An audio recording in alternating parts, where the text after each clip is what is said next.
নমস্কার, welcome to my channel healthy diet with tasty recipes. আমি doctor Jayashree জানা, homeopathy consultant and nutritionist. আমি আজকে আপনাদের সাথে শেয়ার করব খুবই নিউট্রিশিয়াস, মাউথ ওয়াটারিং, খুবই ইজি প্রসেসে বানানো সিলান্ট্রো পিকল। শুনতে নামটা একটু কঠিন লাগলেও কিন্তু খুবই কমন। সিলান্ট্রো আর কিছুই না, আমাদের এখনকার বাজারে খুবই ইজি অ্যাভেলেবেল ধনেপাতা। এবং শীতের যখন আরও শীতের সময়টাতে ধনেপাতা যতটা কস্টলি ছিল, এখন তো আরও তার দামটা অনেকটাই কমে গেছে। সেই জন্যে অনেকটা ধনেপাতা এনেছি। আর এইভাবে আমি পিকেলটা আচারটা আমি কখনো বানাইনি। এমনি ইনস্ট্যান্ট ধনেপাতার চাটনি বানিয়ে আমি অনেকবার ইউজ করেছি, খেয়েছি, বা সিজনালি আমি খাই সবসময়। কিন্তু আজকে আমার খুব ইচ্ছে হলো যে এটাকে একটু যাতে প্রিজার্ভ করে একটু রাখতে পারি। এই ধনেপাতা যদিও 12 মাস সব কিছুই এখন পাওয়া যায়, তবুও এখনকার যে ফ্রেশ ধনেপাতা, এই ধনেপাতার যদি একটু প্রিজার্ভ করে রাখা যায় একটু আচার ফর্মে, তাহলে বেশ পরবর্তীকালে ওটা ইউজ করতে খুব ভালো লাগবে। তাই আমি এটাকে ট্রাই করলাম এবং খুব ভালো হয়েছে বলেই আপনাদের সাথে শেয়ার করলাম।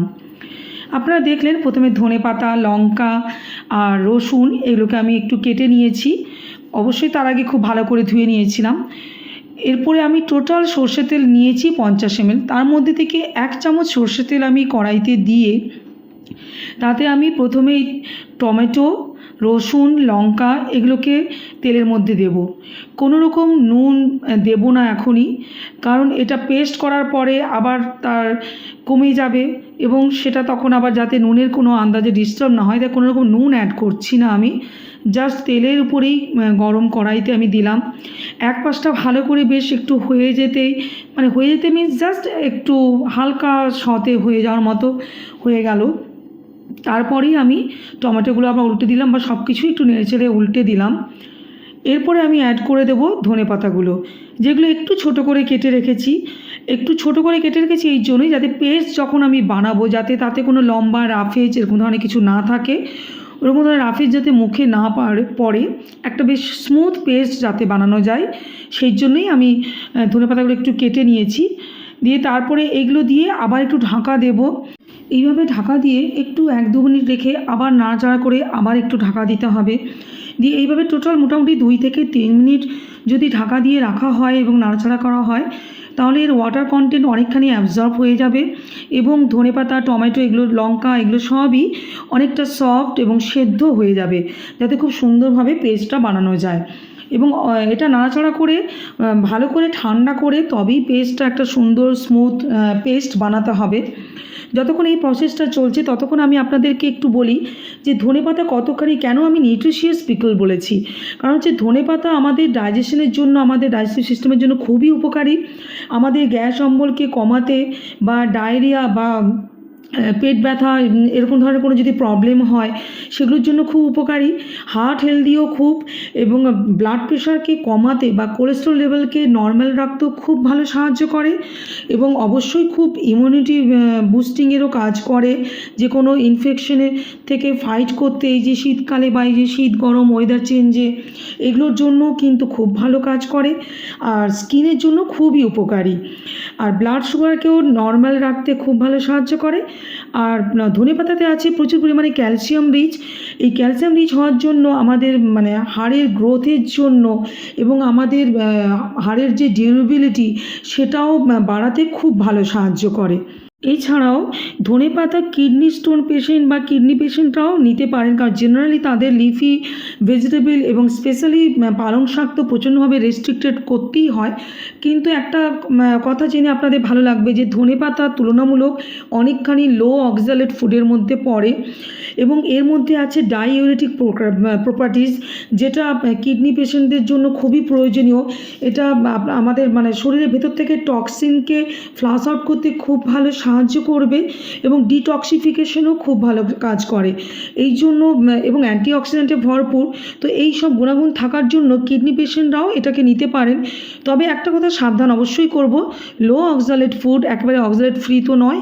তাই কিডনি স্টোন পেশেন্ট বা কিডনি পেশেন্ট যারা আছেন তারা একটু কম খাবেন বা একটু বুঝে খাবেন।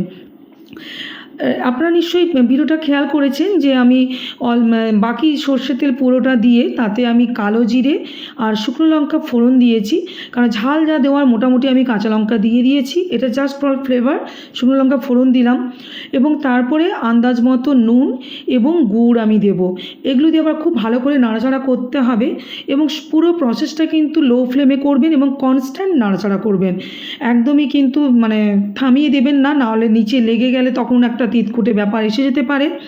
এবং পুরো নাড়াচাড়াটা মোটামুটি 3-4 মিনিট করতে হবে এবং নামানোর আগে জাস্ট 1 চামচ হোয়াইট ভিনিগার দেবেন, যাতে আমি এটা লং টার্ম রেখে এটাকে আমি ইউজ করতে পারি।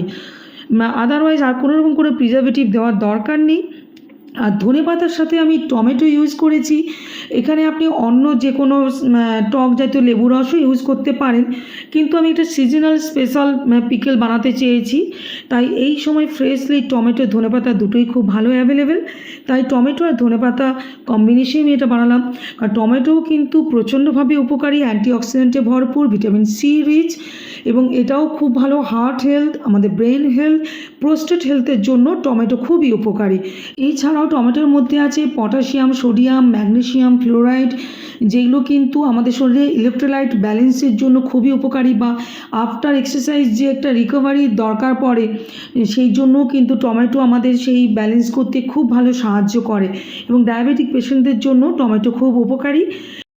ভিনিগারের টেস্ট যেহেতু টক, তো ভিনিগার দেওয়ার পরে অবশ্যই একটু আগে টেস্ট করে দেখে নেবেন নুন মিষ্টি ঠিক আছে কি না।